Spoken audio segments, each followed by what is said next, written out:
Hello, Gerald and Ange. How are you? Thank you for joining. So, this is going to be really quick. I don't know how long I'm going to do this, but I hope this full moon's been interesting for people. As always, in January, the first full moon in the month of Capricorn is the sign of Cancer, which is the opposing sign for Capricorn. And I've been taking this time for using the properties of Cancer, and it's in its own element of the moon, which is feminine energy, nurturing, caring, healing. And that's the focus that I feel with this particular full moon. I'm feeling it very healing, very soothing. I've been being a little bit more gentle with myself the last few days. And I know, Gerald, Scorpio, Cancer, I know you feel this. And the thing that's interesting, and I'm gonna talk. Hey, Jen, how are you? Here we have this card of fulfillment. Okay, and this is from the Moon Oracle deck, and I'm actually looking at the energy with this deck in particular, just how it radiates. It's very soothing. I have to say that word because that's the word that's sticking with me the last few days. It's actually raining right now outside, so I can't see the moon. I did the night before. But with the full moon, we see this kind of energy, especially with Cancer, is a sense of self, a sense of doing things that can make you feel like self-care, taking care of yourself, doing things that makes you feel at ease, that kind of fulfillment, that kind of completion, things that feel a bit gentle. And so that's what I've been working with the last few days. And it's been feeling really good. So for me, this full moon in Cancer, you would think more in the new moon, but this full moon in Cancer is more of slowing down for me. Instead of the new moon, with the new moon energy, you tend to release and start preparing for what you want to do for the phases of the moon from waning, the new moon, to waxing. So it's interesting, this one, because I'm feeling the full moon energy more of healing, more of soothing, calming down. And I'm sorry I keep saying those words, but that's how I'm feeling right at this moment. And especially since it's raining, and rain it's water. And when we hear rain, it sounds very soft. It's lightly doing this right now. Just, it's not heavy. It's a very soft rainfall. So that's how I'm working with this water energy. I'm going to show you this card again. This is from the Heavenly Bodies astrological deck. So yeah, just a quick few words. Jonathan, hi, how are you? Welcome. Jen and Ange, thank you for keeping me company. I want to say I'm feeling very sleepy with this full moon. Yes, there's something different. The full moon doesn't necessarily have to be, I'm out of focus here. The full moon doesn't necessarily have to be energy all the time. It's how you utilize that force that's coming in. The full moon can be healing in a great way. It doesn't have to be action oriented. It's just how you're feeling intuitively. I'm feeling like my practice for tonight's going to be very soft. It's going to be very easy.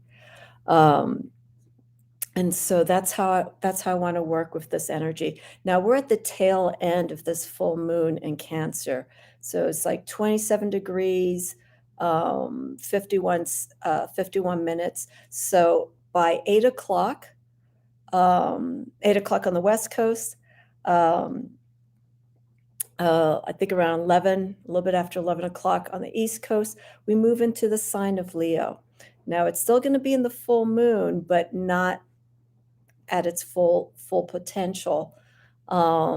That will come in February when the full moon falls in Leo, when it's in the sign of Aquarius. Um, yeah, I agree, Ange. This is just something very gentle. Um, and and I think I remember last year around this time, um, the weather was cold, but it was clear, and that full moon just feels very nice. It feels, especially during the winter months, when people are hunkering down and stuff, it's just nice to have a little bit of energy coming in from that full moon, and just feel it coming to you in a nice way, not in an aggressive way like any of the fire signs. So this is a very wonderful feeling full moon for me. Um, Now it's in the last part of Capricorn. So we're going to move into the sign of Aquarius on Wednesday, and I'll start doing those astrological readings based on the elements from those days onward. And I will do an Aquarius profile video to discuss the energy and its association with this major arcana of the star, its planetary influence of Uranus, and also Saturn. Saturn's the traditional ruler of Aquarius, but I will talk about that later. Let's see. This full moon has been interesting for me. My guides have my full attention. Jonathan, where's your moon? Is your moon in a water sign? Does it feel like it's um, a natural attraction to work with this energy right now? Does it feel like it's where you need to be? Because I think here with the Capricorn influence, even though we only have 2 more days left in this sign, I still feel the properties of Capricorn still holds in, because Capricorn deals with the realistic aspect of things, taking on challenges. But I feel, and working with limitations, it's Saturn oriented, but I feel that influence can help put some structure and direction on how you're feeling.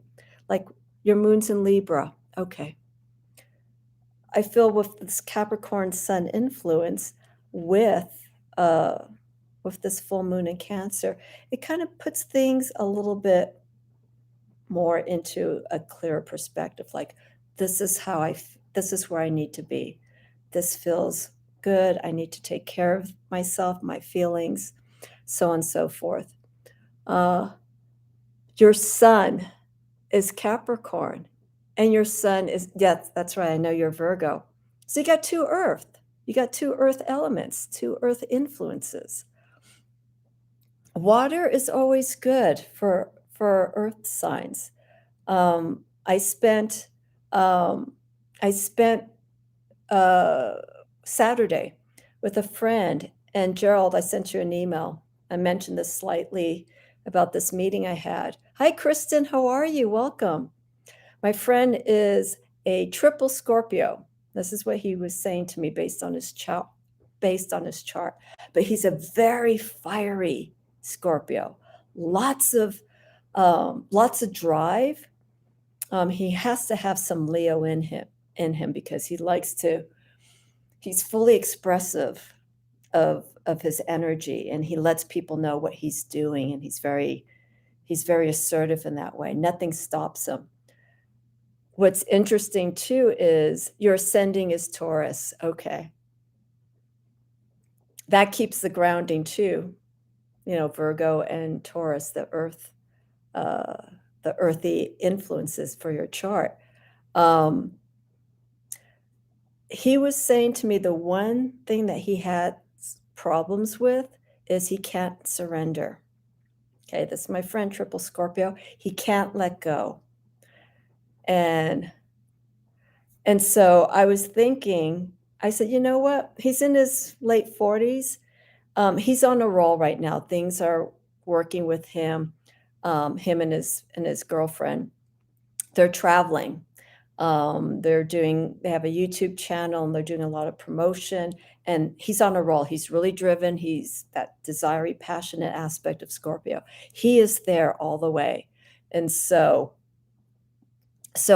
I think he feels by holding back, like he says, he can't surrender. I go, well, you know what? You'll know when when the time happens. You'll feel that it's time to hold back, and you'll follow through with that. But I think he's the first triple Scorpio I've met, and his girlfriend is a Taurus. He's always connected with Tauruses. I'm a Taurus, friend wise, so it's pretty interesting, the energies, how that triple Scorpio water, but fixed. The way that he does things really sets and shapes his personality. It's very interesting. So I don't always ask people their astrological signs, but if I feel the conversation's gearing towards it and it's comfortable, I'll ask if they know. And then I start thinking in my head, my Mercury in Gemini starts like, okay, let's see more about this. I thought a triple Scorpio might be overwhelming. Well, you're Gerald,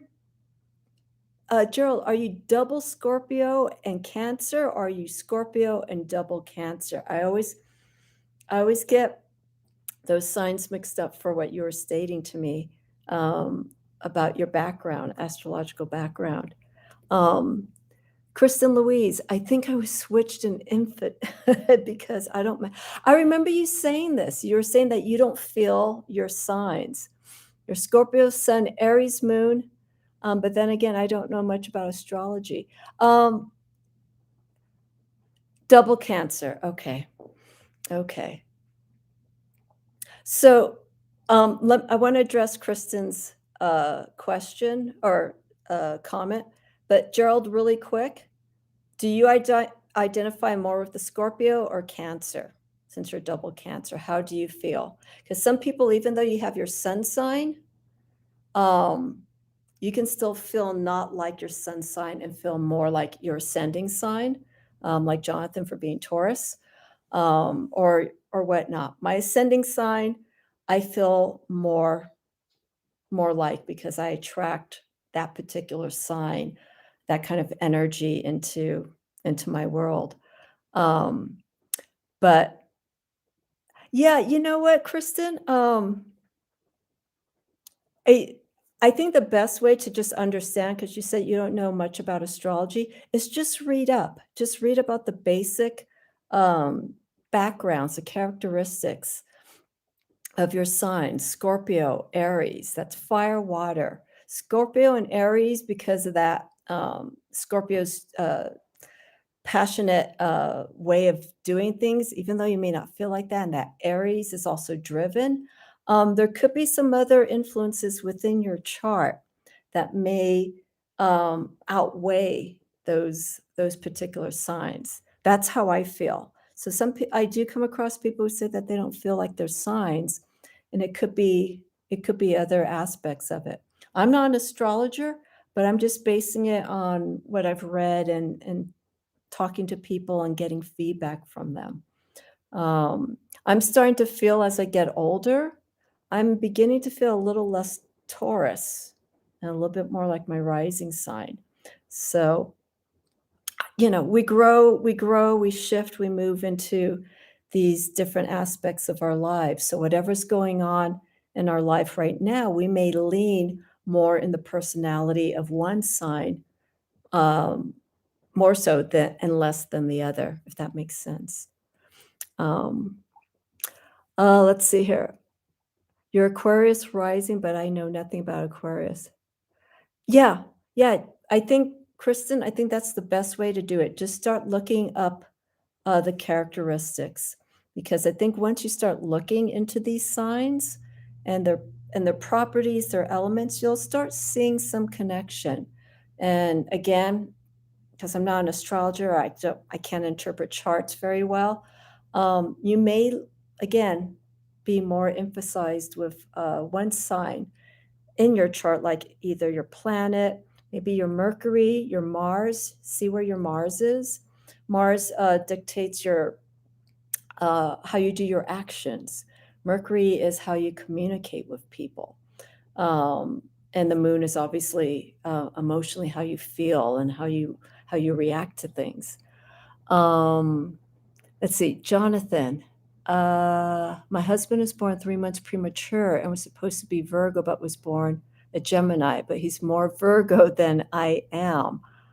Wow, that's interesting too, because I hear some people, because I think many of you know that I'm adopted. So um, for anyone who doesn't have their birth parents, uh, knowing their birth information, and here we have Jonathan, your husband, being born 3 months early. There are these different influences that come into play because being adopted, I have the DNA of parents, but the environment that I was raised in, I feel shapes um, that inner DNA, what's inherent in us. And so I can see the differences of being in an environment where I was raised not by birth parents, but by my parents, as opposed to birth parents. You get those different personality influences. Um, well, that's fine, Jonathan. Again, 3 months early.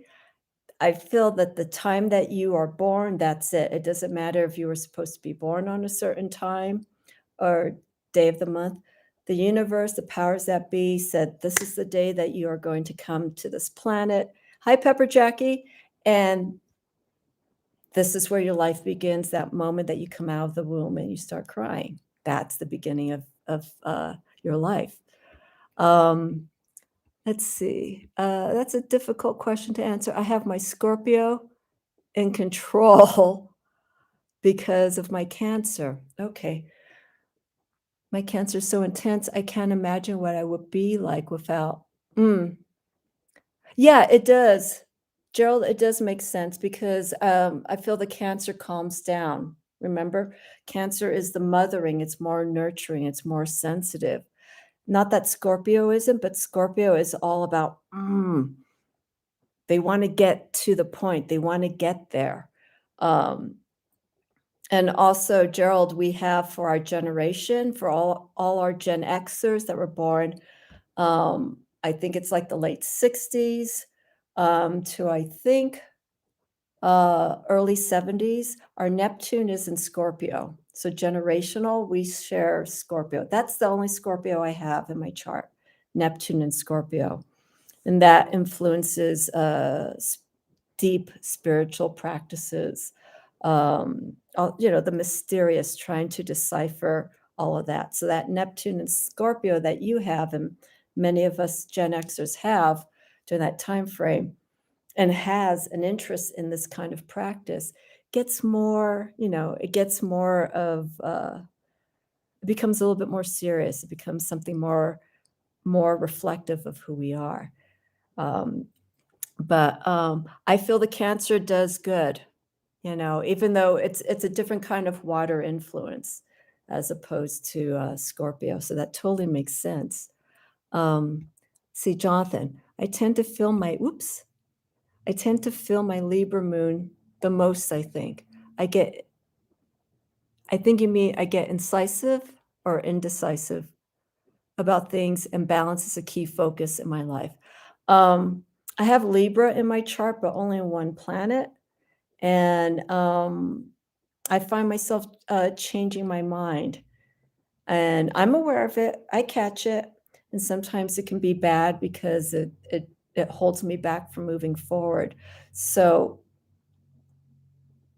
personally, I'm grateful for having an earth sign because I have double fire for my moon and rising. So I'm grateful to have that earth element because those other two fire signs, when I'm doing this or, speaking very quickly and thinking very quickly, I'm really grateful to have that earth that can sort of like, okay, this is too much. let's hold back.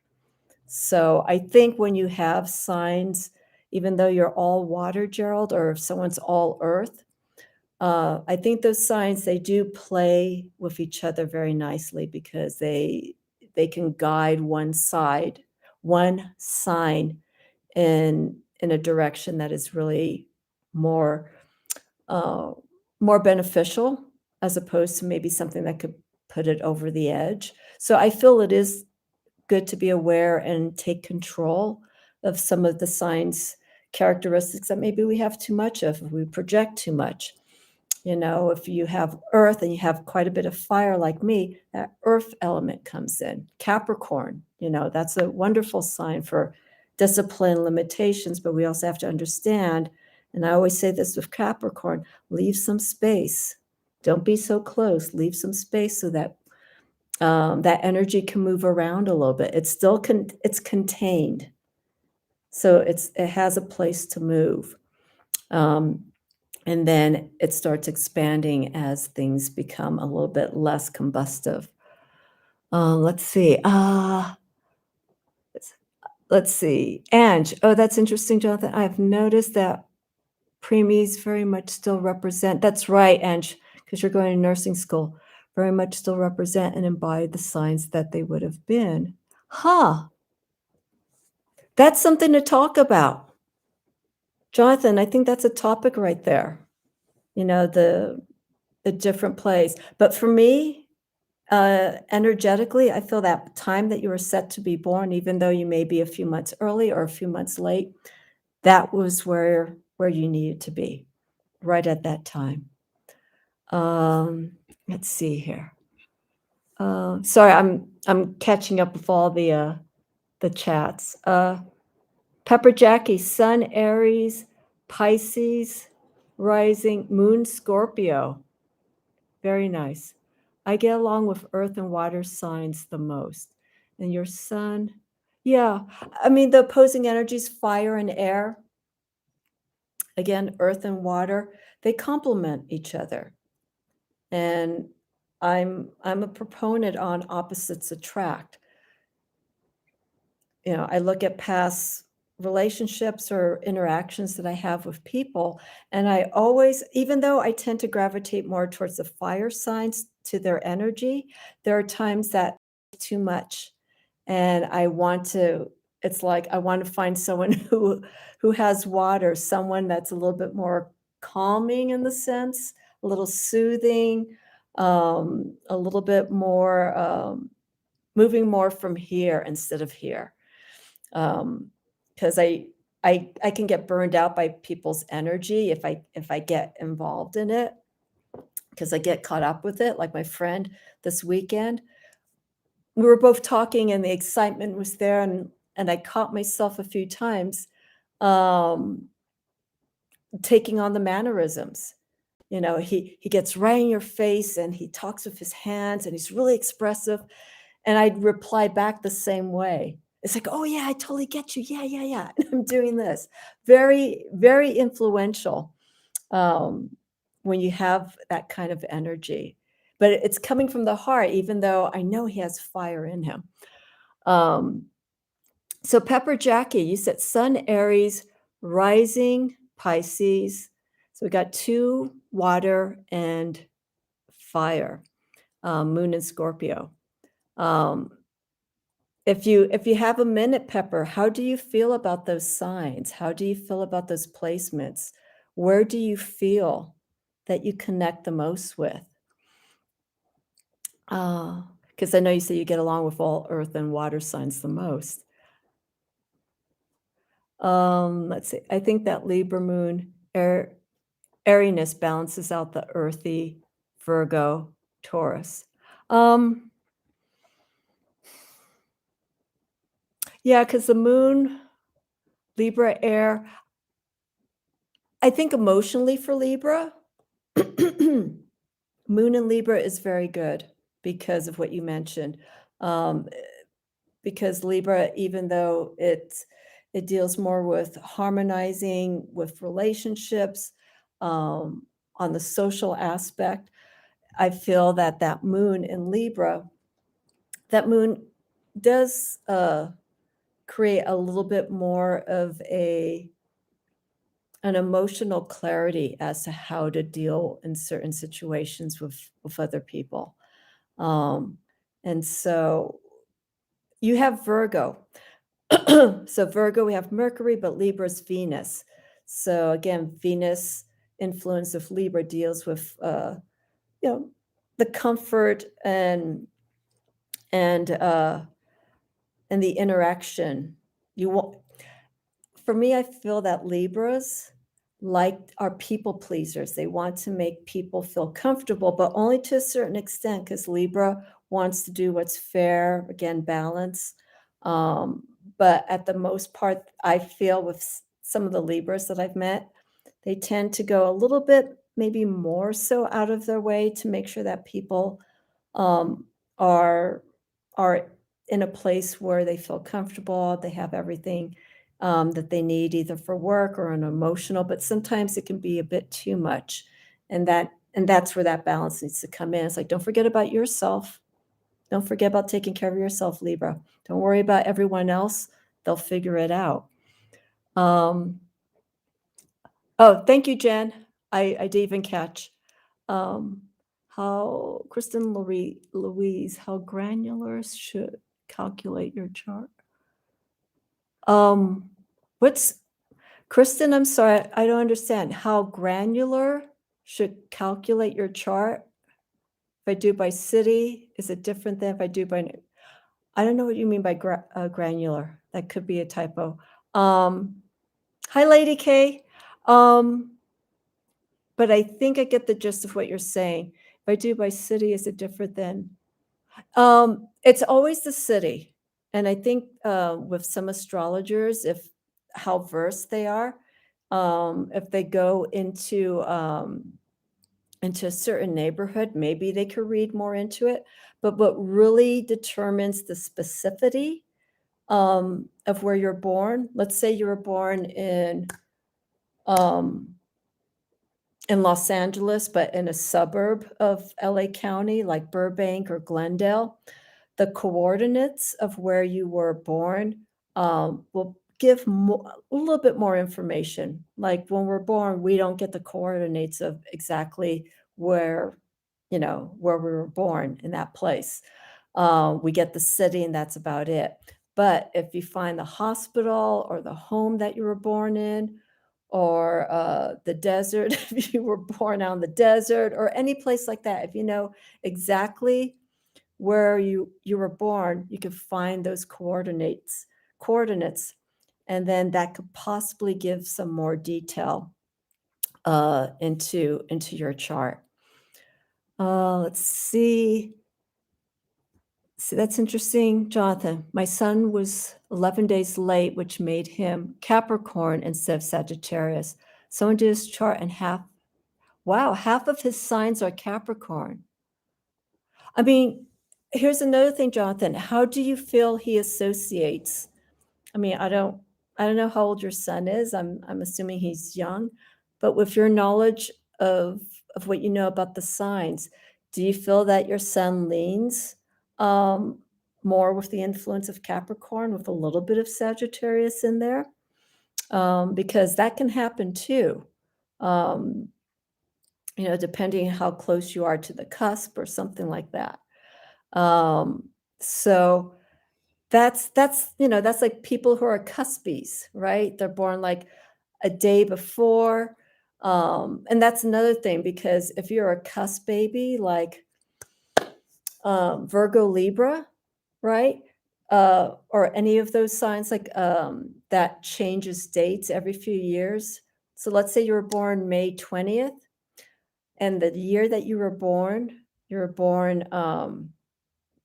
let's say May 19th, I guess. No, the 20th. So the 20th of May, let's say you were born during Taurus, but then a few years later, that falls into the sign of Gemini, right? So I ask people when they tell me their sign or tell me their birth dates, and if it falls in one of those time frames where 2 years later or a few years later, it's gonna fall into a different sign. I just ask them, "Who do you identify with the most?" Or, "What sign do you identify with the most?" For the most part, it's basically the sign that you were born right at that moment, okay? It's just like leap year. Bless the hearts of leap year babies, right? They're born the 29th. Every 4 years, they celebrate their birthday, in a big way. But for the most part, when I've asked people who are leap year babies, they tend to celebrate their birthday either the 28th or the 1st, right in between until the 29th falls again, which I think is maybe 2 more years, we get a leap year. Um Let's see, I feel like I connect Pepper Jackie. I feel like I connect with Scorpio the most, but I can be hard-headed like an Aries with soft Pisces. Basically, I'm a softie that can be moody. Ah, but that's wonderful, right? I think having those double water influences, holds it doesn't extinguish the Aries energy, it just emotionally keeps Aries from going really over the top. It's like, okay, all right. Um, so I think when you have that balance, well, sort of imbalance, that imbalance can actually, uh, create some form of a commonality of these different personalities and characteristics. So, like with the moon, I've mentioned in the past, the moon for me that I feel full moon, that I feel the strongest with is Scorpio. Always whenever the full moon's in Scorpio, I'm just like my nose is in my metaphysical books. I'm just like eating it up. And I'm working with a particular deck, not a whole bunch of decks, but I just feel it very strongly that connection inside. It's like, okay, let's dig in. Pisces, Pisces and Cancer, funny enough, especially like in the new moon, but sometimes the full moon, but not this one because the full moon's in Cancer. I tend to like I tend to close all the blinds. I like to kind of be into myself. I have Cancer in my chart, but when the moon's in Cancer, depending on what sign of influence, sun sign it is, I just kind of like to hunker down. I motion over here because I have balcony doors with blinds, and I just close everything up. And I shut off most of the lights and leave like maybe 1 or 2 lights on, and I just kinda, like, emotionally, um, kinda go within.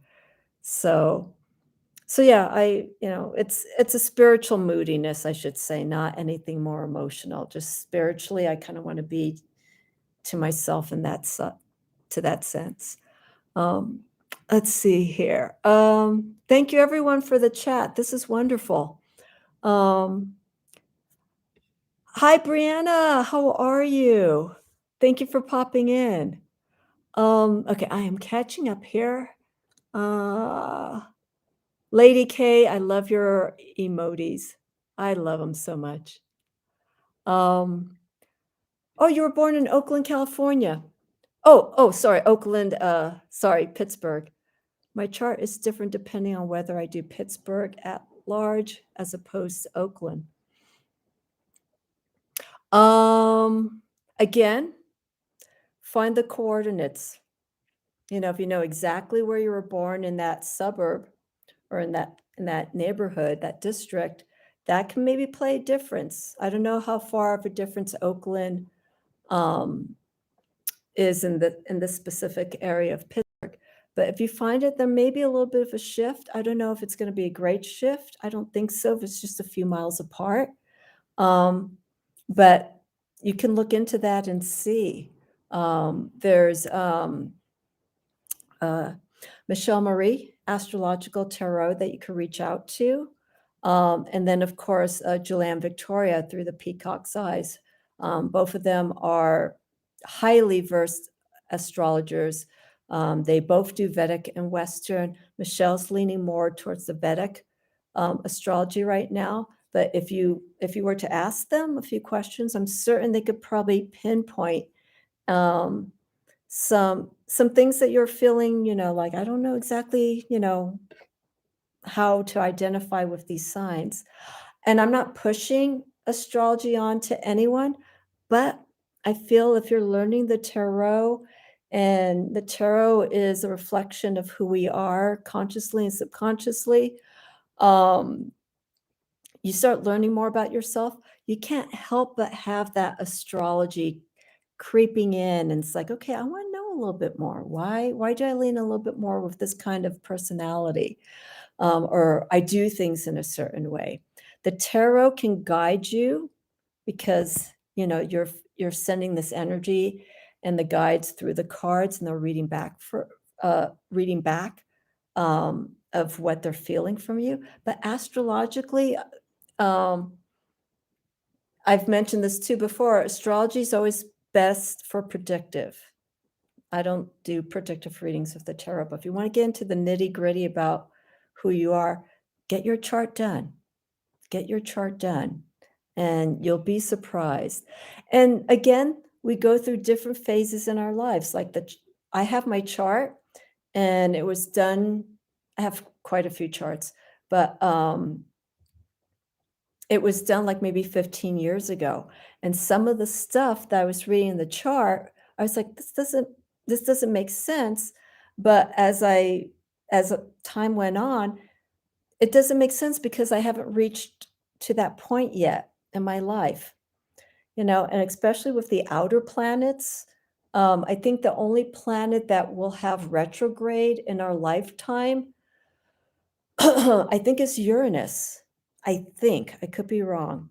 I think it's Uranus, and I think that's 84 years. So if any of us live up to that age, that's Uranus return. I think it's 84 or 86 years. Um, so all the other planets beforehand, we'll go through, but Pluto, Neptune, those are like 100+ years, and I have no plans on being on this planet for 100 years, let alone even 80 years. It's enough already as it is. Um, let's see. Okay. So, Jonathan, I'm sorry I'm backed up with the comments. I want to address all of this. So his moon's in Libra as well. So I feel that you probably have a good connection. You probably have a wonderful connection um, with your son because of that moon energy.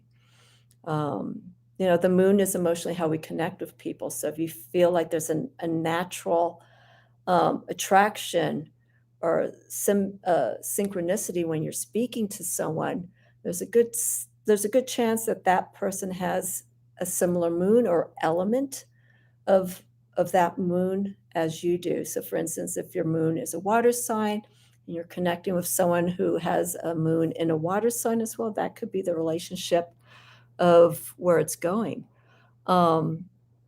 Lady K, in Western astrology, I believe the cusp is considered the first 5 days of the sun's transit into the next zodiacal sign. I think there's different interpretations of that, Lady K. I think I've seen 3 days. Okay, so I'm the 16th of May.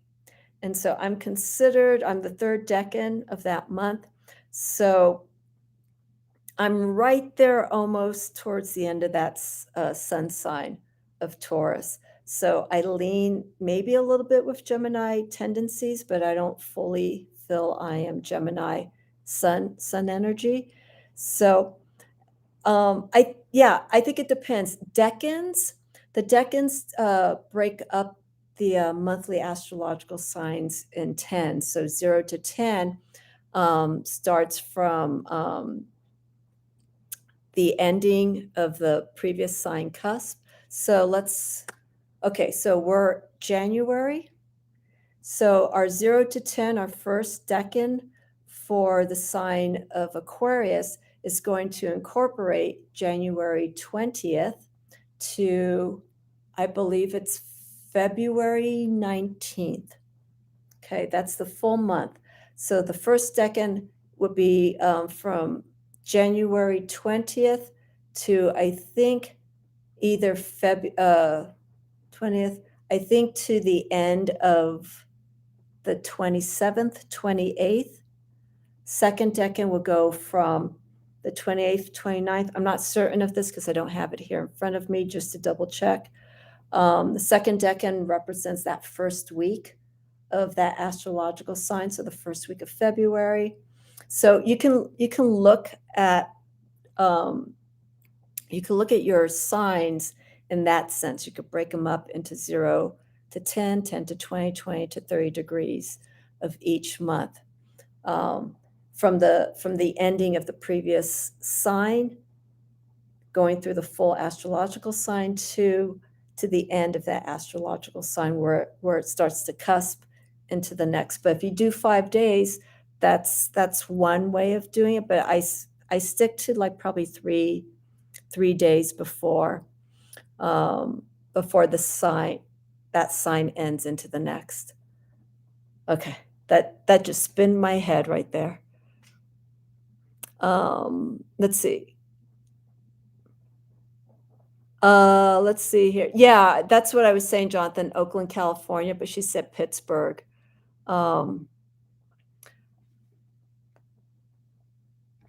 Let's see, Jen. Capricorn, your sun, Jen. Excellent. Yeah, do the chart. Just go online. There's AstroDeist.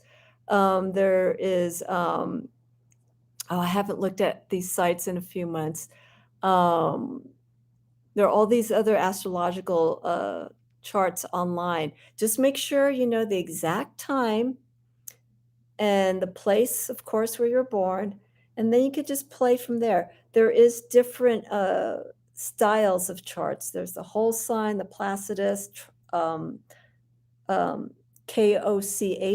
Coax, I think. I'm probably mispronouncing it. There are all these different signs, the Vedic way of reading your charts, where it pulls more from the energy of your ascending sign and the moon aspect of that. So there is so many different ways to go and to process your chart. Just don't get overwhelmed. Just start with something simple, and then you can work from there.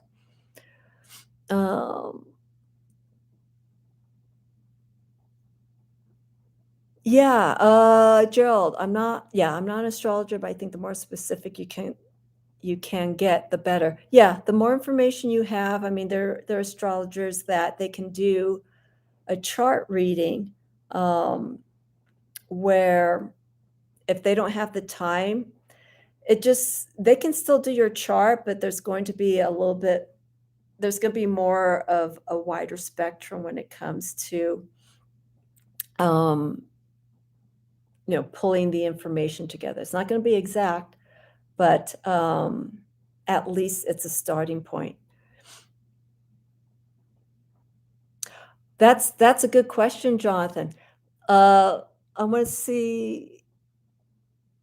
Yeah, Lady K, do you do any work with any Egyptian astrology? And if you do, I'd love to see that on your channel. Because there's all these different forms of astrology, like the Mayan calendar. The way that astrology is done there through the sun and the constellations.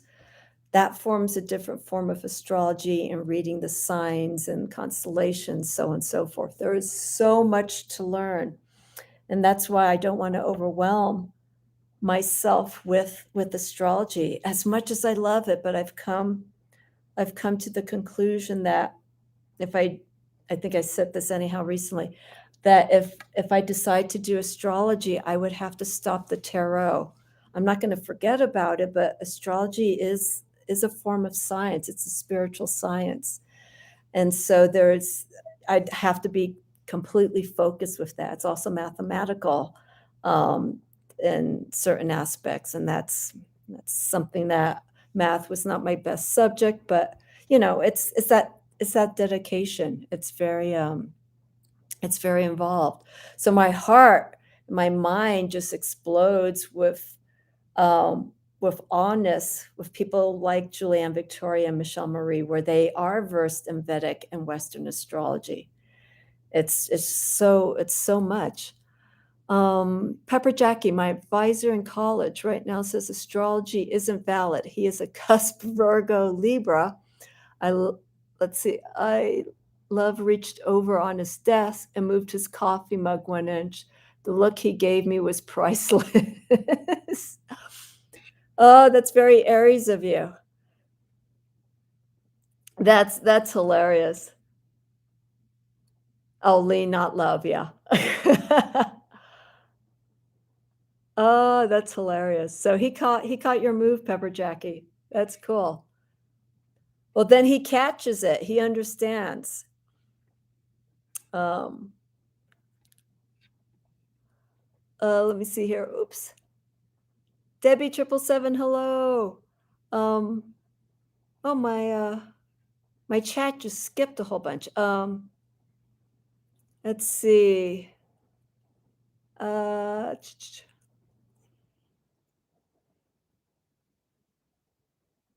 I laughed, oh, Pepper Jack. I laughed and said, "There is my Virgo."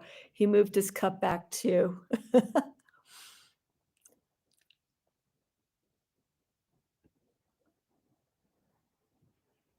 Oh, yes. Thank you, Brianne. Yeah, it's Cancer, full moon in Cancer.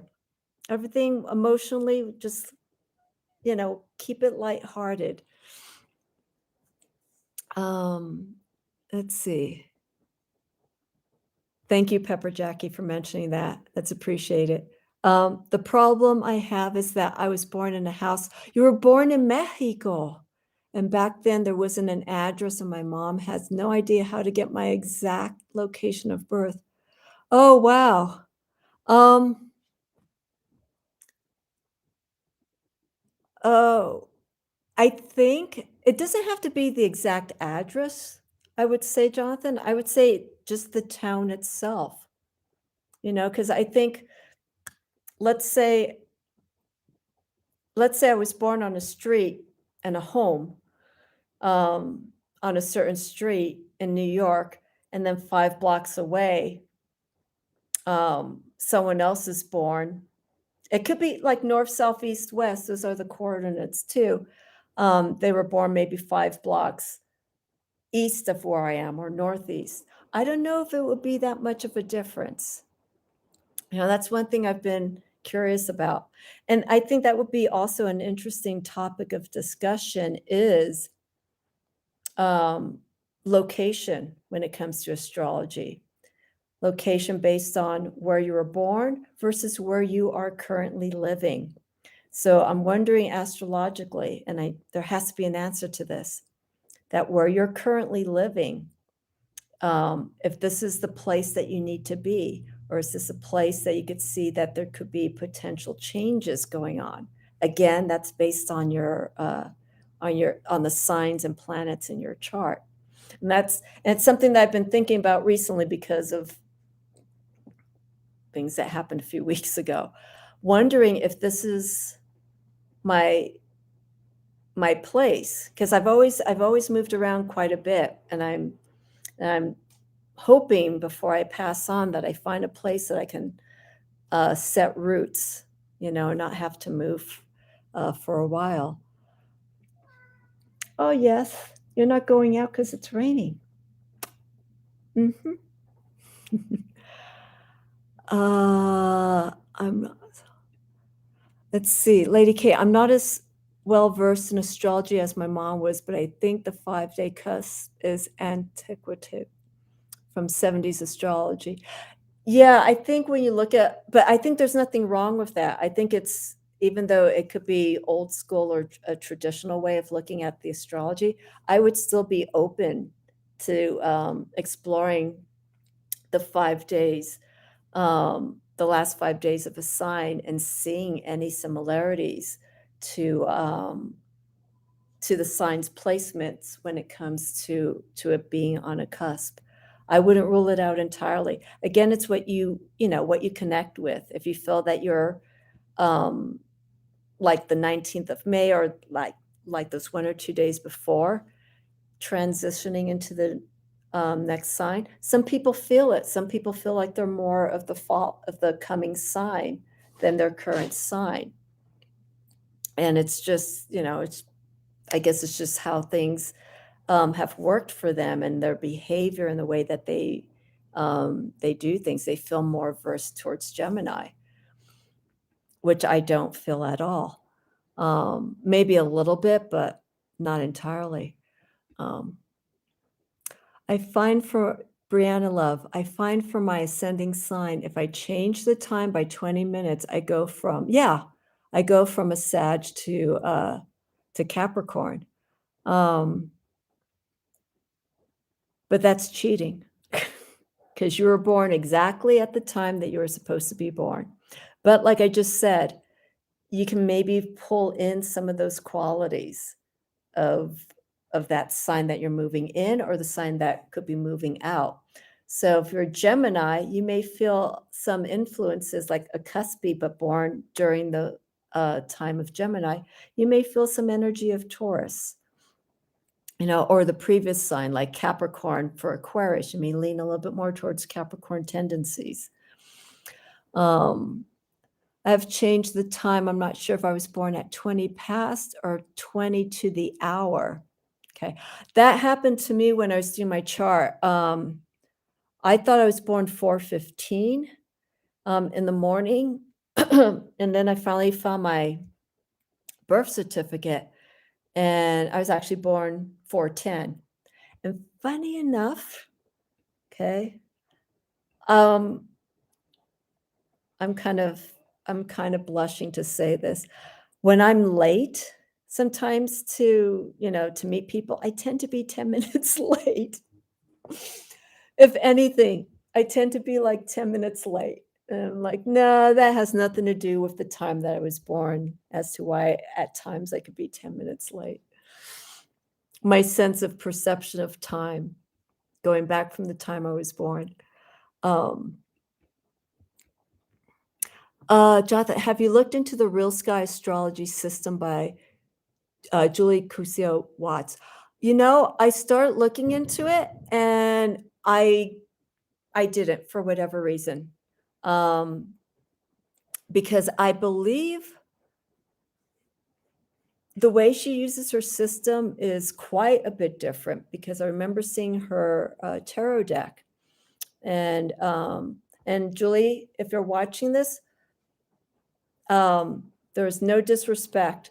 The placement of the moon with the signs with the tarot um, just kind of went over my head, and I'm not dismaying it. I'm not going to be writing it off entirely, but because of when I came across her deck when Amber from Lavender Moon was working with her on this, I was right in the beginnings of doing my astrology decans. I was working with the Unified Esoteric Tarot. So my focus was on that for the last year on the decans. So that's where my head was. And so when I was looking at Julia's deck, it's like, oh, this is so different. This is so different. I'll get to it at some point. So I have not gotten to that point yet. Because even though there's 36 decans, I'm still trying to fine tune each of these decans. I have a setup here where I go through the decans now for each month and I pull out the cards, major arcana, minor arcana cards for reflection and for guidance, but also for study. So I want to nail, I set myself on something, I want to nail it and feel completely comfortable with it. So once I get there, then I will explore other aspects. But I don't want to get too much into the astrology, not too much. I'm actually deciphering the Egyptian Book of the Dead on my. Oh, okay, rockin'. Okay, I will look at that. That sounds great. Lady K, you got to do a live. Do a live. And then, we could start throwing all these questions at you, because I know there's quite a few questions I have about your influence with, Egyptian mysticism, but I don't know where to begin, so I think if you can do a live, that would be great, but no pressure. Um, let's see here. Oh, yeah, the the Picatrix. I cannot speak today. I'm so sorry. That's something that I was going to start reading alongside of the astrological decans, but I was starting to get so overwhelmed. Again, there's a lot I wanna learn, but I have to do it in clumps. I have to do it in sections. Right now, my focus is gonna start moving, and I'm already behind in this.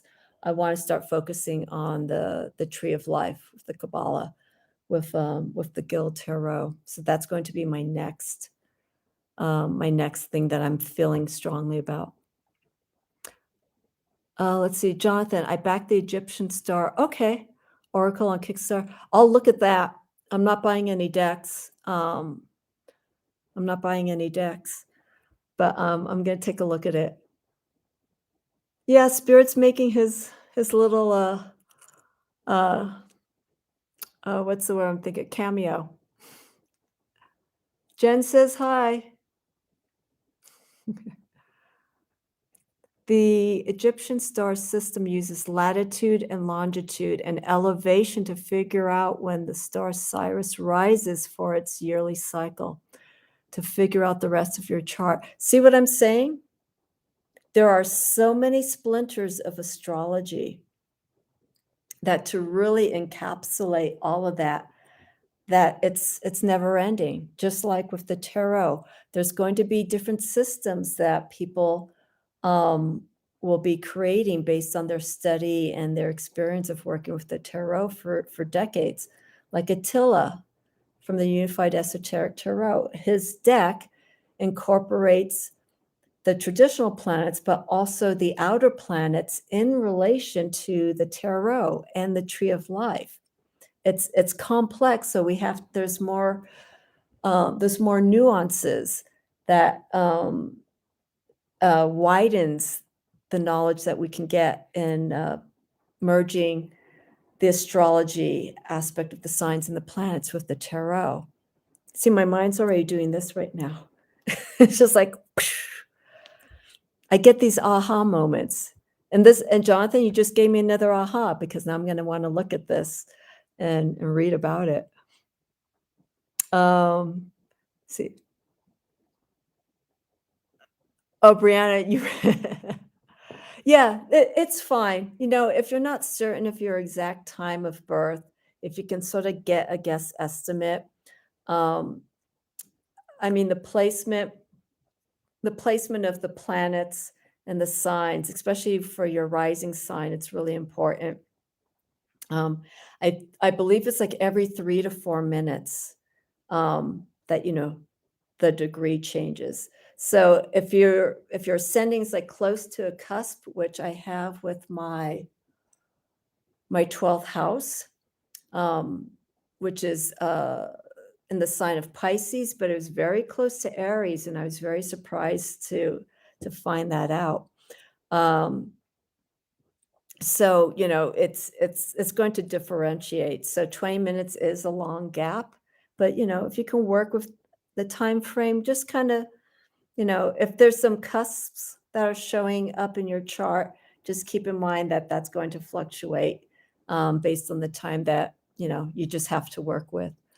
Um, Jen, I had an interesting conversation with another parent recently about how we felt our labor process is very similar to our child's personalities. Wow. I don't have any kids, but that's Jen, you know what I'm gonna say? Do a video about it. That's interesting. Wow, that's very fascinating. Let's see, Jonathan, I should give a talk about Chinese astrologies. That's right. We have the lunar New Year coming up in about 12 days. Yeah, I think it's the 29th.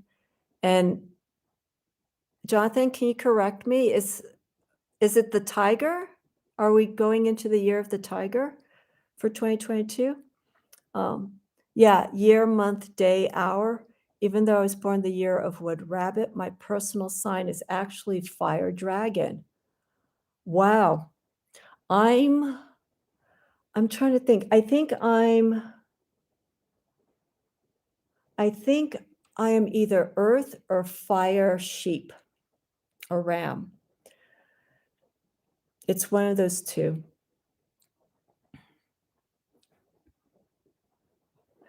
Uh So speak about Chinese astrology. Do we know our signs? Do you know your animal sign? Um, I hear I hear different takes on this. I hear that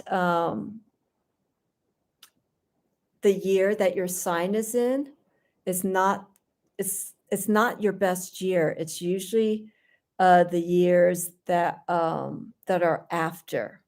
So I don't know, Jonathan, if you could talk about that. If it's the years after. It's like 2 years before, 2 years after is when we start seeing the benefits. But the actual year of your sign is not supposed to be your best year. That's one theory that I heard. Water dragon. Okay. I have to get back into oh, here we go. Don't put me down another alleyway for me.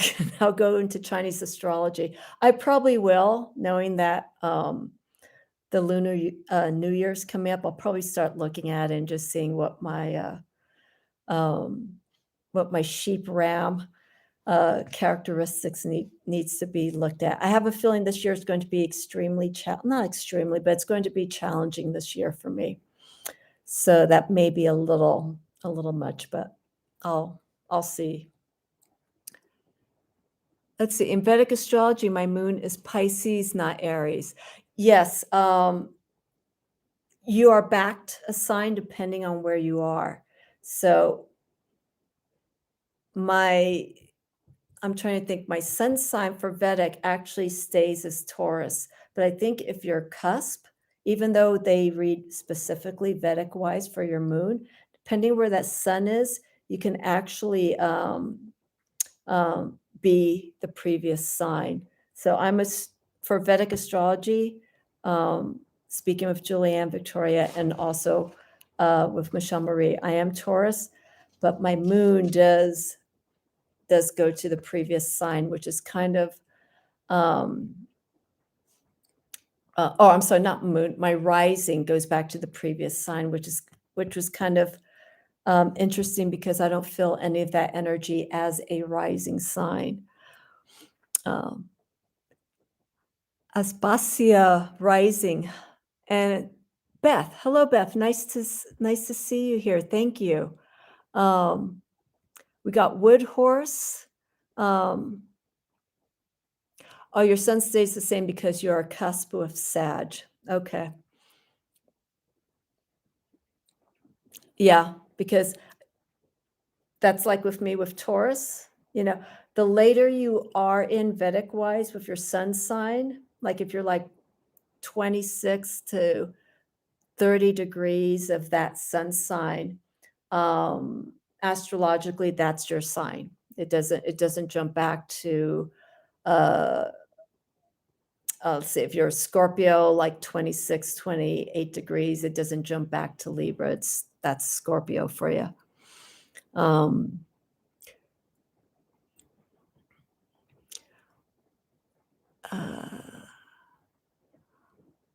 I don't know her. I don't know Sadhna's. I know Sadhna is Leo. Year wise, I'm not certain. How do you feel about this, everyone? How do you feel about the difference in Western and the Vedic with your rising signs, right? You're Virgo, Beth, in Western, but Leo in Vedic.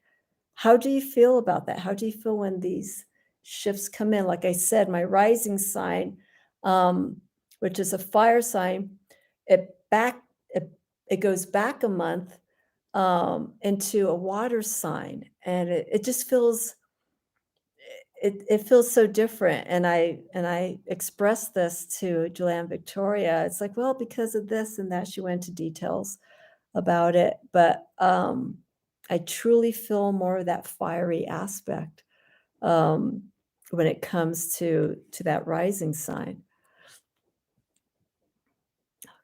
Kristen, all right, you sleep well, all right, and look into your chart. Spend some time with it, you know. And again, it doesn't necessarily, mean that you are your full sun sign. Those other influences can come in as well. Uh, Okay, I'm gonna click on this link here. I'm gonna just click on it because 'cause it'll open up here on a separate window, if it's gonna open up. Oh, did it, Gerald, did you open it up?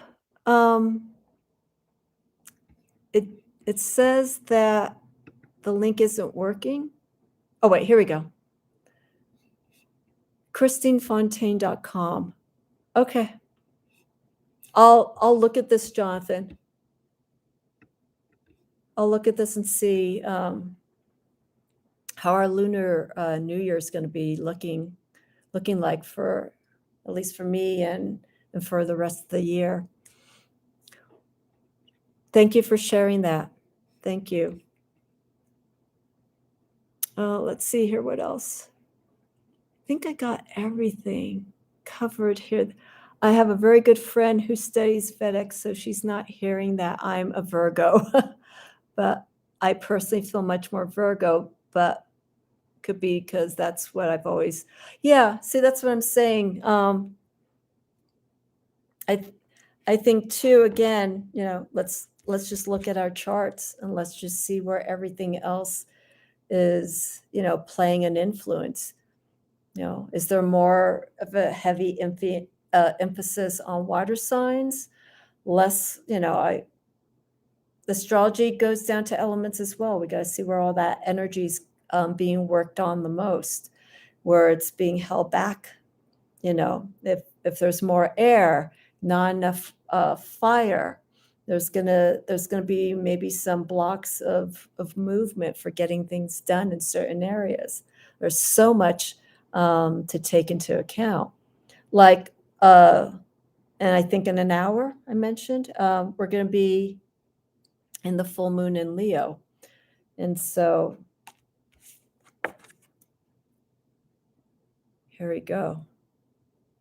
So the fire signs are always um, of the key word here is recognition, but different ways of how the fire signs work with that keyword of recognition, how they approach things. Leo recognition is like, look at this package, look at what I've done to myself, or look what I've created.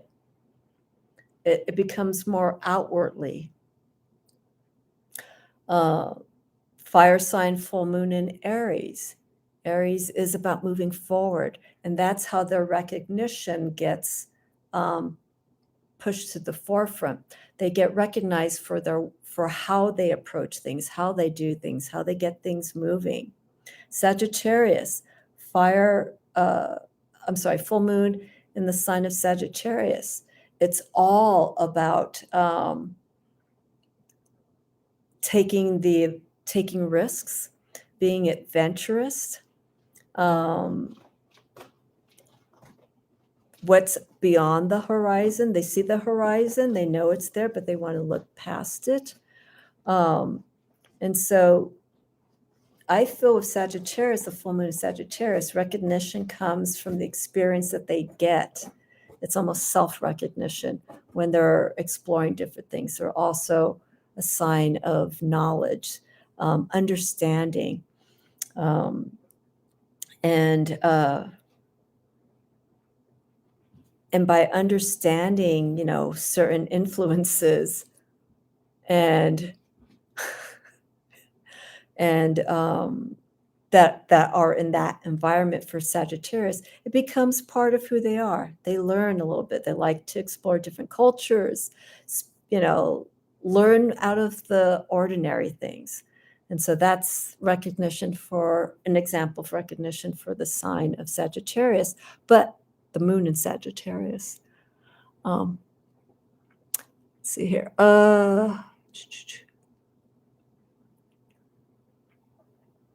Wow, interesting. Real sky astrology. I'm shifted from Virgo to Leo as well. Okay.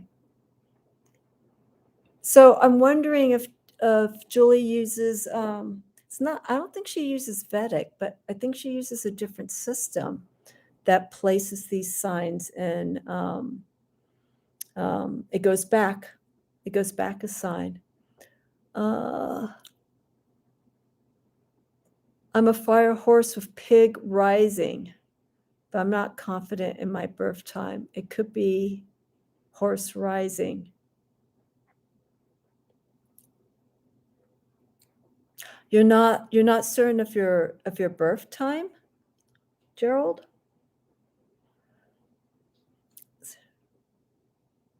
So the first astrologer I saw said both my moon and ascendant teetered between sun between Sag and Capricorn, and that was when I act more Sag as I grew older. Capricorn. Yeah. See, that's the experience with astrology. If you do your chart when you're young, it's a map, right? Just like Cassia from Tarot map. The tarot is just that. It's a journey of our experience, our spiritual experience, what we're expressing outwardly and how things are shaping and changing as well inwardly. Astrology is that map in the sense of from the time that we were born, right at that moment, what the stars have already laid out for us.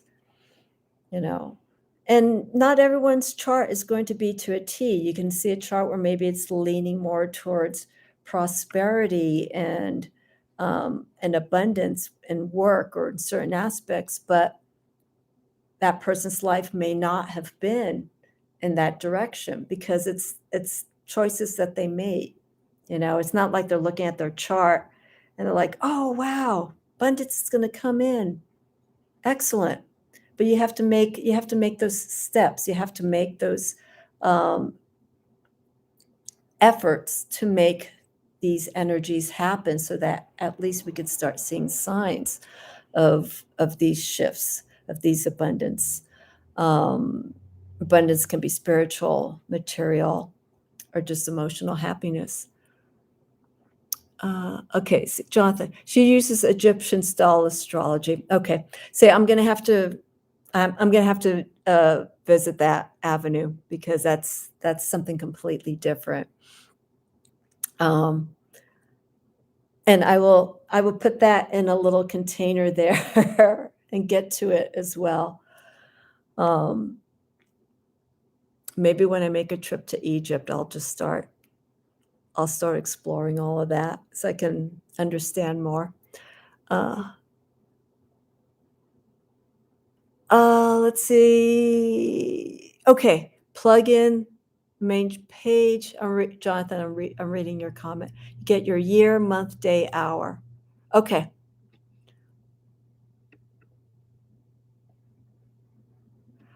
It's not on your birth certificate. I can't remember if you even said this to me, Gerald.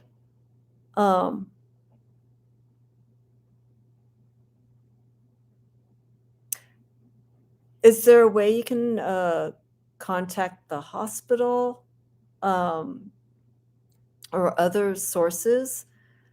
Because I think this was in Kansas. I have mentioned this a while ago. There are some states that at a particular year, I think like from 67 onward, They stopped putting birth times, on birth certificates for whatever reason. And I think Kansas, it's one of the Midwestern states, but I think it was Kansas, maybe a few other Midwestern states. So from that time onward, there were no birth times placed on the birth certificate, and I don't recall why that was. Maybe they didn't want people looking into their charts. I don't know. Maybe they thought it was something different. Or there's no reason to put the birth time on it. That's just like here for birth certificates. What I feel is so important is, why don't we have our blood type? There's no blood type written on birth certificates. I don't know my blood type. And the only way I can know my blood type is if I give blood. And I'm not a candidate for blood for health reasons. So unless I have to go into the hospital and have a blood transfusion, that's the only way that they'll be able to type my blood. So we all know that book, Eat Right for Your Blood Type, that came out like 20, 30 years ago. I don't know my blood type, but that would be nice to have on a birth certificate. Jonathan, my year is wood rabbit, wood monkey, fire dragon for the day, hour. That's amazing.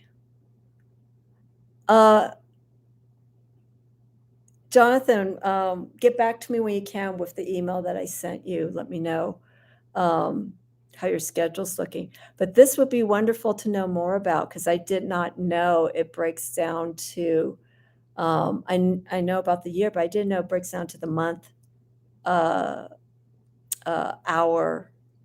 and the day. I had no idea. Because we got rabbit, monkey, dragon, and pig. I mean, those are so many different energies. I don't know how I would read that. Aspasia. It's also interesting to see the design the planets make in your birth chart. Almost all my planets start in my 7th house and forward. Wow. Yeah, you said very top heavy. The chart as we see is split in half. In fact, I'm going to show you. Some of you may know Teresa Reed. She's known as the Tarot Lady, but she's also versed in astrology. And I took a workshop with her, and she was saying, okay, the first, like the upper part, I call this the upper hemisphere, or the upper part of your chart, rules more like the conscious aspect of the planetary and signs, the conscious influences of that, while the lower part deals more with the subconscious, the underlying aspects of what's going on. And I think I think the most activity I have in my chart, it's in my 6th house, where I have quite a bit of Virgo in there, but the time that I was born, 2 of the planets, they're outer planets. The outer planets are the ones that came, they're like Neptune, Uranus, and Pluto. I have 2 of those planets that were retrograding at the time, while in the sign of Virgo, but in the 6th house. So that's some interesting information. But yeah, when you split it in half, the top part is the conscious, how we do things, and the bottom part deals more with our subconscious, what's working inside with those influences.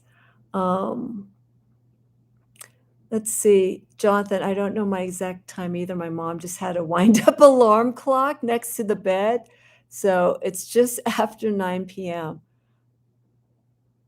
Um, I usually just plug in 9:07 p.m. since I was born. Well, she probably doesn't remember. I think one thing you could ask Jonathan is, does she remember how long the labor was? Because you said she had the alarm clock, and it sounds like she just remembered it was 9 o'clock. If she thinks that the labor was a few hours, I don't know, maybe that's a gauge to find out. Let's see here. Let's see, Gerald, you might be able to see if there's a long version of your birth certificate. Yeah. Um, I think the short version that Beth is talking about is just the city that you were born, the year, and your name on it. Because I have my physical birth certificate, and then I got a copy of my birth certificate from where I was born, and that short version was just that. It just stated my name, my full name, the city I was born, and I think there's like a ID number on it, and that's it. There's no time on it. So finding that original birth certificate is really important. And I mean, I don't have any kids, but if I was to have a child and I was to find out that the time wasn't going to be placed on the birth certificate, um, and if I was doing all of this, I'd have to ask the doctor, what time is it? What time was, this child born, and, there's a clock that's on the wall in the birth room that they can look at and make sure it's right there. Um, yeah, Gerald, definitely. I think you're a November Scorpio, so there's no chance of you being a cusp. So you're definitely Scorpio, but your rising could change a little bit, um, based on that time. So, um, you know, if you're feeling Cancer, then let's say that you're Cancer, but that time, depending on when you were born, could actually shift a little bit. Um, but yeah, definitely let me know. Um, all right, Jonathan. Thank you. Aloha. I'll see you soon, okay? Let's see. Uh, the 12th house, yes, it's karma, secrets, spirituality. Hey, Joey. Good morning or afternoon. Um, yeah, the my 12th house, the sign that it's in is in a water sign. So, but like I said, that sign is cusping very close to a fire sign. Um, so I hold the energy of that particular water sign in the 12th house more in line with um, karma and secrets. Because when I read about the sign in that 12th house, it makes sense. It makes sense to my personality. So that's, look at the houses as well, where the sign and that planetary influence, where that sign is in that house. If it's right on the cusp, then that's something to take further into consideration. Let's see. Jen. Yes, nowadays it's written in the child's birth book. Jen, was there a time that it wasn't, the time was never indicated on a birth certificate in Australia, or has it always been, noted for the time? Let's Any chance your mom kept your footprint from the hospital, maybe in a scrapbook, that has the time of birth? Really? Didn't know that. I didn't know that, that the footprint actually has that, um, the time put on it. I've never heard of that. Ah, okay. Discussing Reiki. Come in and join us for a talk where well, this is supposed to be my Mystic Moon Mondays, but we always end up going on a tangent from the energy of the moon and the sign that's currently in into other astrology. But the 12th house still has emphasis on the conscious mind. Um, I have to think about that one. I feel it's more it's the hidden side. It's the 12th house. It's what we hold in here and how we deal with these issues. I think if you have a good placement of a sign in the 12th house, it could probably emphasize more of the conscious aspect of how we work with those forces inside of us. Um, but my water sign is very much in line in the 12th house. It keeps it's well, let me back up. The 12th house, I also feel, even though it's secrets and karma, energy and spirituality, I think I also feel it's a form of healing because you're working through all these different energies and emotional conflicts or anything of that nature. And that's what I was saying, depending on the sign that's in that 12th house, it's how that sign works with those energies. So if it's a water sign, and for the most part, water signs tend to like keep stuff like that within. That's how it works through those processes, as opposed to maybe a fire sign. Maybe it's a little bit more aggressive in the way that it does its healing. Um, so I feel the approach can go either way based on the sign placement in the 12th house.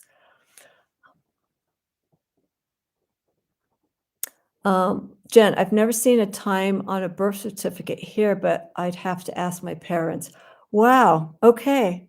So in Australia, they never put a time of birth when you were born. Wow. See, it's interesting. I can't really pinpoint, why some places put the time in and why some others don't.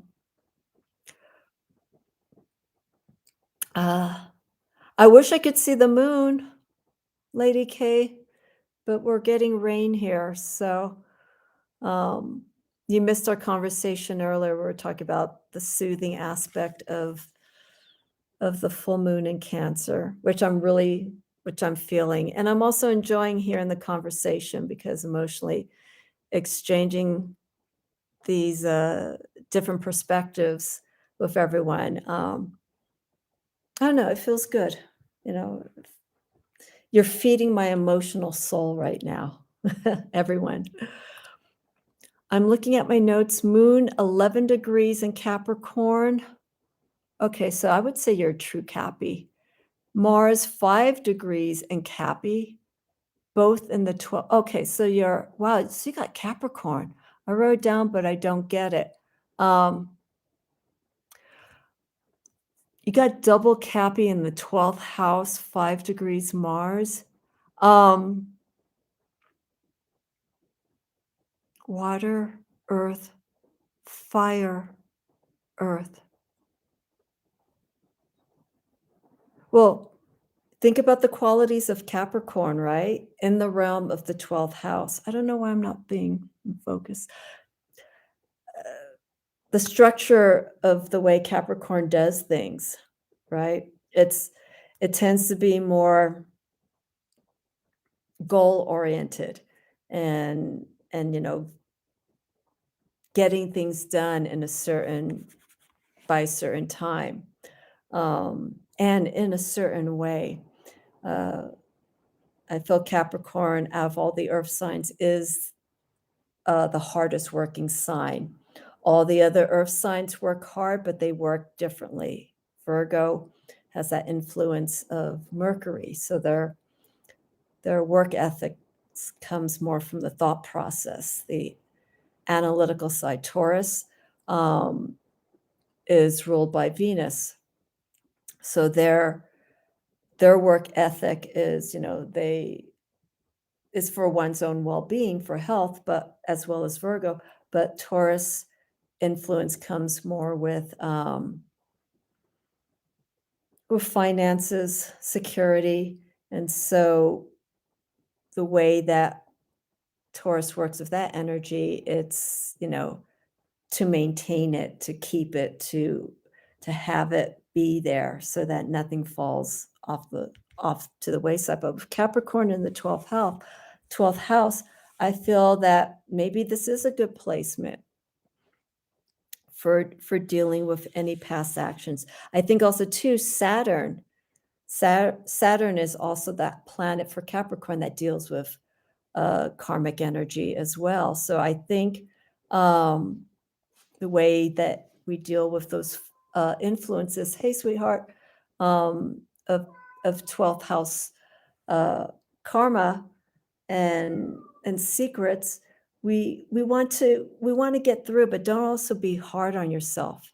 That's the other thing. Um, you may be a little bit too astringent when it comes to something like this, and that's something that you have to be careful with. Um, let's see. I don't know if that makes sense. That's just my insight. Uh,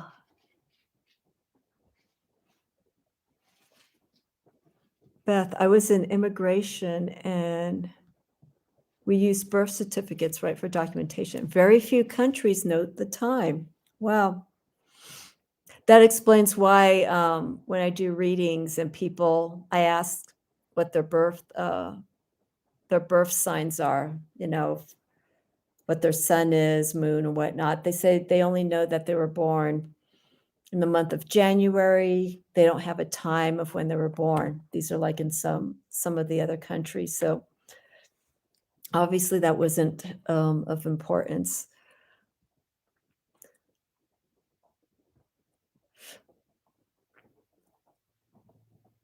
Mm.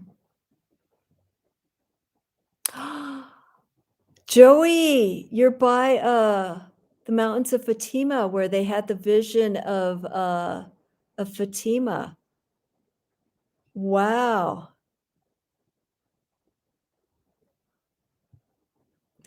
Is there still a statue? It's Fatima, I believe, not Fatima. I'm sorry, Fatima. Is there a statue there to mark the vision of where the villagers saw Fatima? Let me know. Because I saw a movie talking about, or a movie about the children that saw the vision of Fatima. And it was a beautiful film. It came out, I think, in the 40s. Beautiful black and white film. Um, I'm okay. I'm a Virgo sun, double Cappy moon. Okay. Beth, it sounds like you associate very strongly with Capricorn, even though I know this is the month that we're in. We're winding it down, but lady, Lady K. That's good for you, Joey, though. Let me, take care of yourself in the best way that you can. Let's see. Jen, gotta fight my 17-year-old to take a COVID test. Ugh.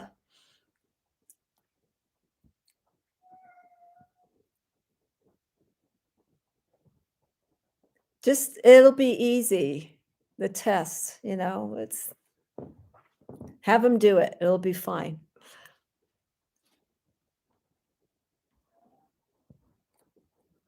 Lady K, love that book about the Fatima children. In India, almost all families have their babies' charts done right after birth. At least that's what my clients told me. I wouldn't be surprised. I wouldn't be surprised because I know no, spirit don't. Um, I know, the science ow, spirit, it's okay. Shh, shh, shh, shh, shh, shh, shh.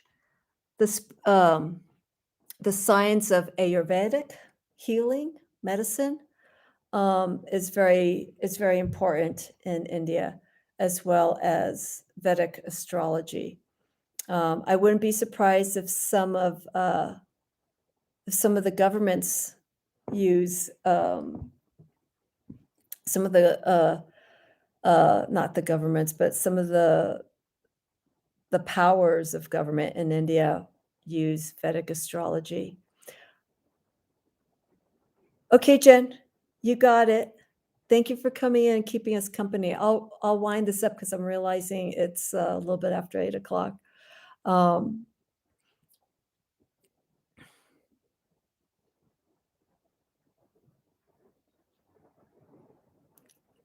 sorry, I'm looking through the last of the comments here. Jen, have a wonderful day. Okay. No, there's a statue of Mother Mary. Okay. I'd love to be there. I'd love to visit Portugal someday. Yeah, just like in Egypt, there's all the mystical, um, hidden occult that's that's held in Egypt. We have the gods, the goddesses, we have the underworld, um, mythology that's there, and India. We have the gods and goddesses. I think if you go to countries where they have a strong uh, spiritual foundation based around gods and goddesses, there's a lot to learn and understand about the powers of these influences from these cultures that embrace this kind of different kinds of beliefs. Even in Asia, and Jonathan was mentioning about Chinese astrology, um, and the different gods and goddesses of that culture. It's never ending. It's never ending.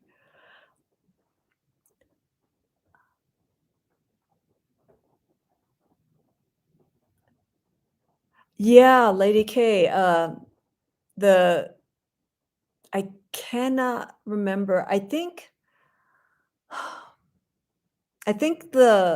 the young woman who saw, Fatima, I think her name was Bernadette.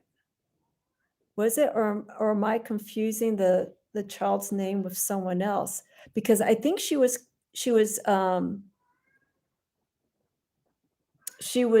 blessed as a saint, this young lady, um, because of the vision, because she was the person that was sharing the message that she was seeing, from this vision, Mary, to the villagers. If I remember correctly, I cannot be certain. Um, Jacinta, was that her name, Joey? Um, see, I know a monk from Sri Lanka, and when the monks came to his home to say they wanted him to come live at the temple to say, they said yes, based on his chart. China. Thank you, Lady K.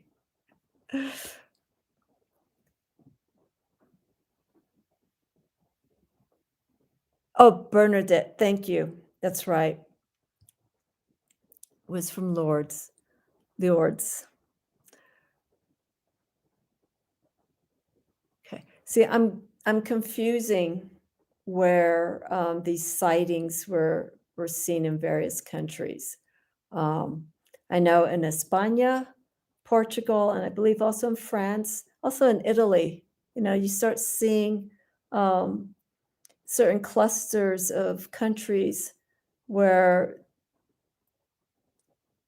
the the strong belief and faith in these, from Catholicism to Christianity, um, where people start having these visions, you know, seeing, um, or having like stigmata martyrs, where their hands start bleeding or they start physically um, showing showing signs of the crucifixion of Christ. They get the marks of where the nails were, or the scars of the lashing of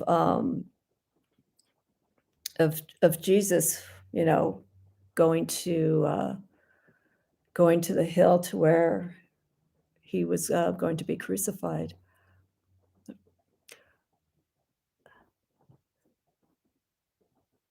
Oh, the Virgin of Guadalupe? I think that's someone else. See what I'm saying? Mexico's another country as well. There are all these strong Catholic uh, influenced countries where they have these sightings. It's incredible.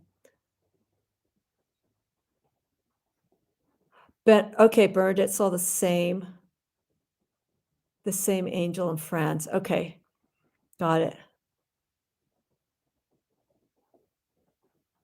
Yes. Yeah, I think a family relative. I think they weren't on a pilgrimage. I think they were helping their uncle at the time. The uncle left, which left the children um, to see the angel, to see the spirit. Um, but I think they were like just helping the uncle with like sheep herding or something like that. I cannot remember.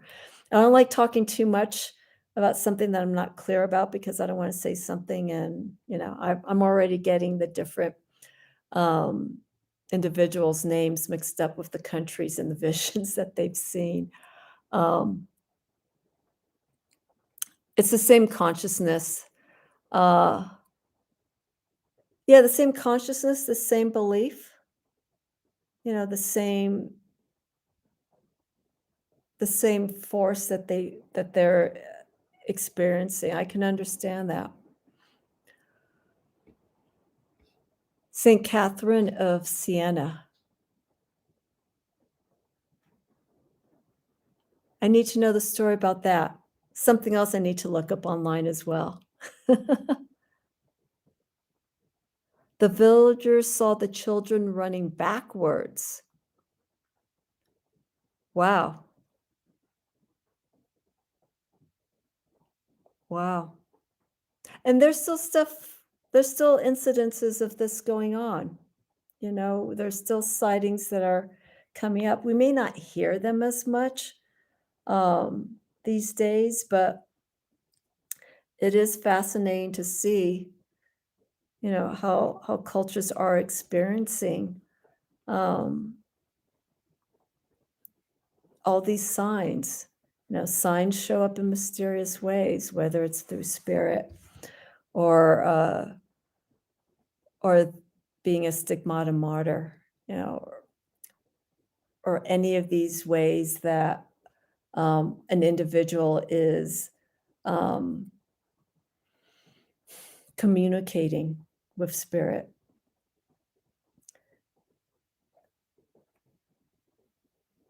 Your hair is standing up. But I I love to hear this because it shows how convicted a lot of these countries are when it comes um, to their belief systems, all around the world. It's just wonderful. So it's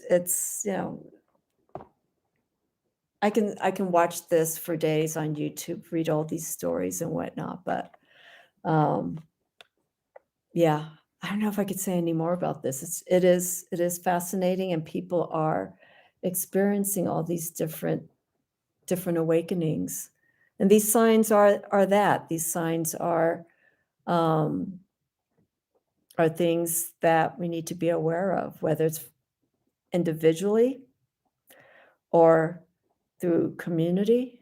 If something has to be shared, it should be expressed. Um, you got it, Gerald. Sweet dreams.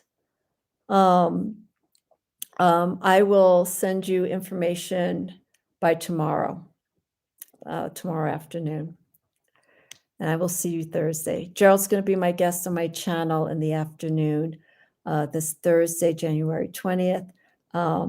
Keeping the topic secret, but it's going to be very lighthearted. It's going to be nothing too heavy like this. Sweet dreams, Gerald. Beth, I live near Mexico, and Our Lady of Guadalupe resonates with me. Wonderful. I don't lean towards saints, gods, or goddesses, and that's going to be a different topic in the future as to why that is. But I will not question someone's beliefs if they feel so strongly connected to it, if that's what you believe in, and it makes you feel happy, and it puts you in a place where you're learning more about yourself, and it's healthy. Wonderful, go for it. There's no reason to question someone's beliefs. You don't have to agree with it, but if it works for someone, respect it. Beth, it's going to be 3 p.m. on the West Coast, 6 o'clock East Coast time. And I'll do a post. I just have to get the promo pic put together, and I'll have that ready tomorrow. I'm going to be homebound all this week, so I'll probably be producing more content. I'm going to do another live session of doing readings on YouTube. So I think I'll do that on Wednesday, the live readings. But yeah, it'll be this Thursday with Gerald at 3 p.m. on the West Coast. So, but I'll put a post, and you'll catch it if you can tune in. Sweetheart. Okay. All right. Yes. I'm getting back talked by spirit.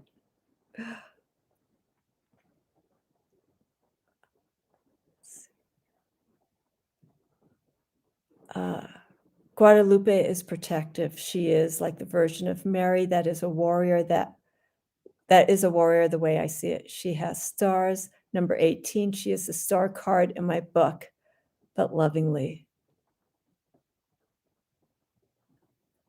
Joey, do a video about that. Everyone is having such wonderful ideas in this chat. Jonathan mentioned about Chinese astrology because we're getting close to the lunar New Year, which I believe is January 29th. We move into the year of the tiger. So he was sharing, if you scroll up, Joey, you may have missed this. If you scroll up, Jonathan put a link for Chinese astrology to find out your sign, but also I didn't know this at all about Chinese astrology. You actually have an animal for the month, the day, and the time that you were born. So there's different animals. I don't think you get the same animals for maybe the day and the time, but there are different animals for each of these references based around when you were born. So there's a link up. If you scroll up, you'll see it. And I believe Tarot Stash, I believe Gerald put the link in there if you're curious about that. But what I was going to say, Joey, is I'd love to hear a discussion about this. I'd love to hear a discussion about saints, and I believe you work with angels? I'm not sure. I'm not sure if you work specifically with angels, but share this content. I love seeing how my fellow peers here on YouTube, what they have to say outside of the tarot. And that just goes to show the wide spectrum of systems that we are exploring and practicing. Like Lady K, her, your practice is all encompassing. You know a lot. You're very versed. And so take a look at Lady K, Lady Capera. I always call her Lady K because the name is so long. Lady Capera Ankh. She has wonderful experience to share based on her own practice. So take a look at her channel and see what she has to say. Let's see. Lady K, 18. My fave number is 9. Mala for Kali. Yes, 108 beads.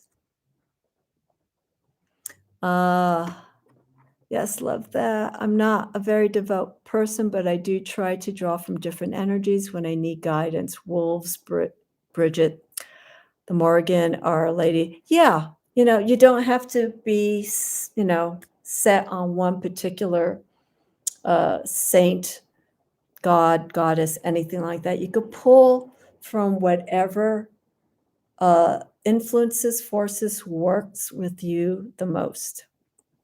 And I think that's something very important, and not to have anyone say this is the god or goddess, this is the saint that you need to work with. This is the tool that you need to work with, not this one. It's what works with you, what inspires you, what empowers you the most. So I'm gonna wind it up here. So with the moon energy, it's part of who we are. We are made up of a large percentage of water. So it's kind of hard to deny the fact that we are influenced by the moon and its influence of the sign that's in. So with Cancer, I have mentioned at the top of doing this discussion, this has been very soothing for me, this particular moon, and it's raining right now. It's a gentle rain. So this full moon right now is coddling me. I'm doing this because it's softening my emotions. I'm not feeling sad. I'm not feeling overly emotional. I'm feeling content. And the conversation, like I said, that I've been having with people makes me feel good. It feels nice to hear this.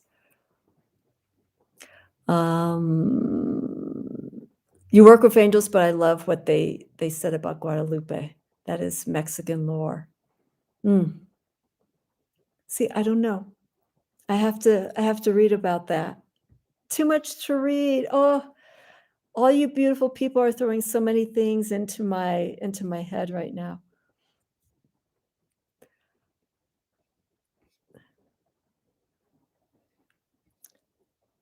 Well, you must be enjoying the moon right now, Lady K. It's wonderful. It feels good.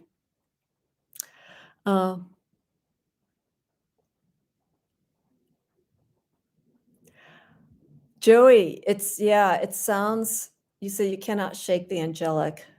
Fatima is the seat of Mary and Archangel Raphael. Okay. So your family is very strongly influenced with these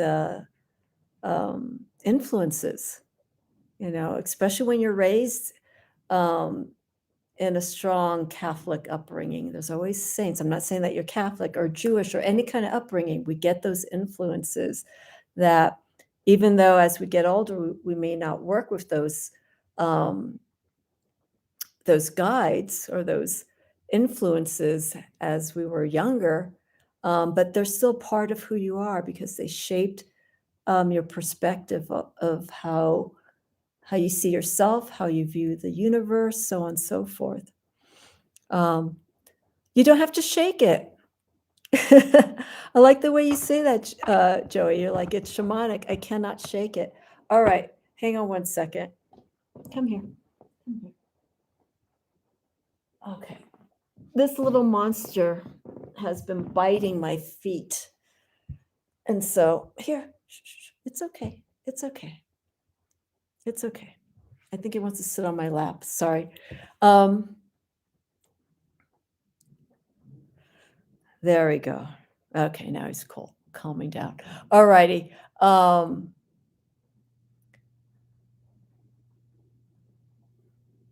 Yeah, Joey. I think what's happening is that you have so much energy with you. It's just there are people who are highly spirited and in that sense.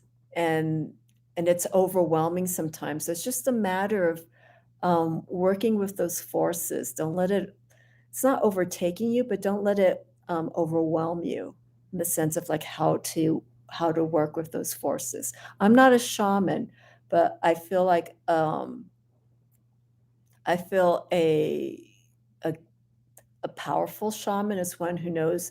The shaman's like the magician, right? It's how to work with all those different forces and how to connect with them emotionally, how to express it from the mind, how to remain grounded.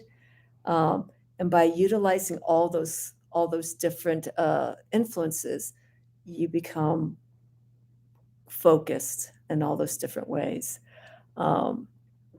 You're a Sagittarius mid-heaven. Excellent. Lots of exploration, lots of adventure for Sagittarius. Oh, you did get the kitty, Lady K. Oh, excellent. Her name is Nyx. I think that's how we pronounce it, like the Greek goddess. Oh, I gotta see. I gotta see. So the next time you do a video, do this really quick. I'd love to see her. uh,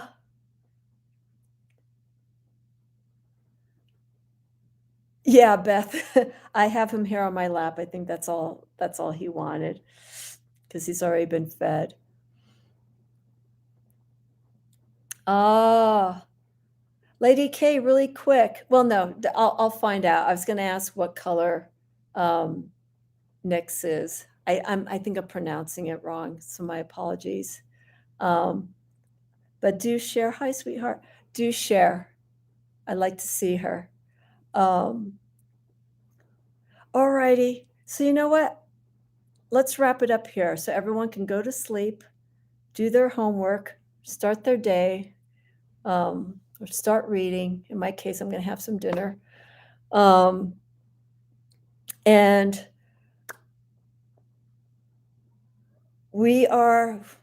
I think now we are officially heading into the full moon in Leo. We won't feel that energy entirely, but just to leave you very quickly, I talked about briefly.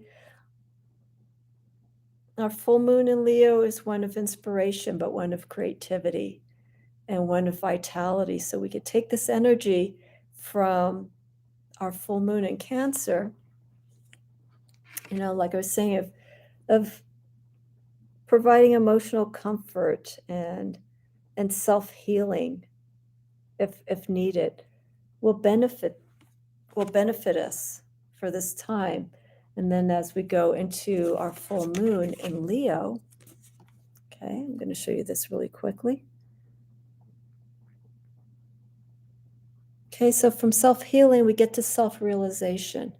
And we can use this energy of the full moon in Leo of taking the energy and the healing aspect of this Cancer influence with the full moon and move forward.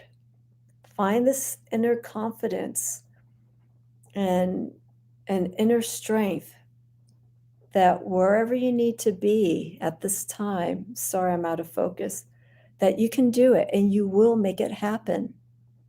Leo's a very proud sign, and they will do what it takes to get to someplace because they really firmly believe in it.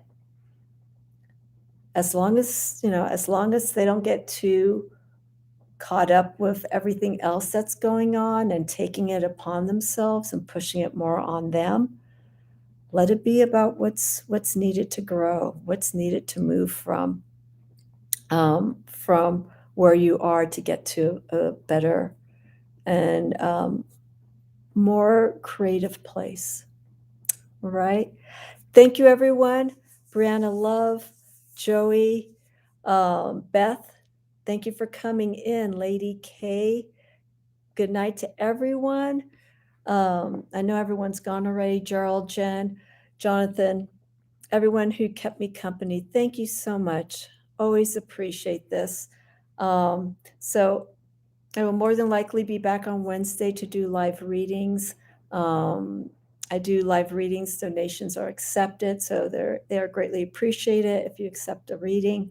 If not, it's not forced upon. And then Thursday, I'm going to have Gerald as my guest, and you will see once I do the post what our topic of discussion is going to be. So kind of imagine what that's going to be. So that'll be Thursday, the 20th. We'll be in the sign of Aquarius, and we'll be having some fun, Gerald and I, Tarot Stash. All righty. Big hugs to every one of you. Good night, Ange. And I will see you all again very soon. All right? Sleep well.